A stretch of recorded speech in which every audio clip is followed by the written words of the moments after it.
L'église de Selvigny n'a pas toujours été là.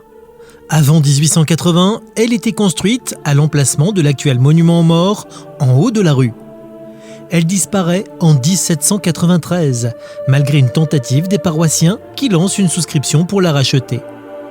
En 1814, la reconstruction de l'église démarre et chaque paroissien apporte sa contribution. Un arbre, un chevron, un peu d'argent. En 1845, c'est Clémentine Françoise, la nouvelle cloche, qui est installée. Mais en 1872, l'église devient trop petite pour recevoir la population de Selvigny. Alors la commune désire de nouveau reconstruire. 35 000 francs. C'est le devis que la commune accepte le 30 janvier 1873.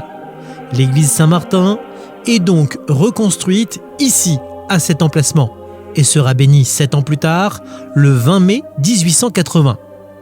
En 1893, elle devient dépositaire des reliques de Saint-Marcel et de Saint-Chrysole. À partir de 1899, l'église connaîtra des aménagements successifs. Elle ne sera pas épargnée par la Première Guerre mondiale. Toitures, vitraux et murailles intérieures seront endommagés.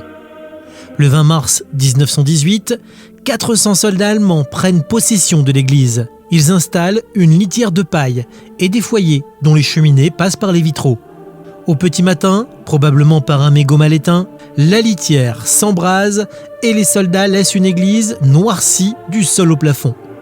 Enfin, dernier épisode, en octobre 1918, une partie de la population est contrainte de se réfugier dans 3 caves, dont celle du presbytère.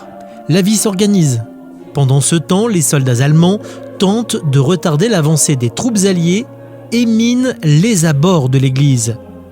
C'est sans compter sur le courage de l'abbé Rouzet qui, avec l'aide d'un moellin courtois, M. Desfossés, va sectionner les fils qui devaient servir à la mise à feu des charges explosives. À la fin de la Grande Guerre, l'église Saint-Martin en aura vu et ne sera pas indemne. La toiture et la voûte de la chapelle de la Vierge seront partiellement détruites. Au cours des années qui suivirent, l'église va panser ses plaies.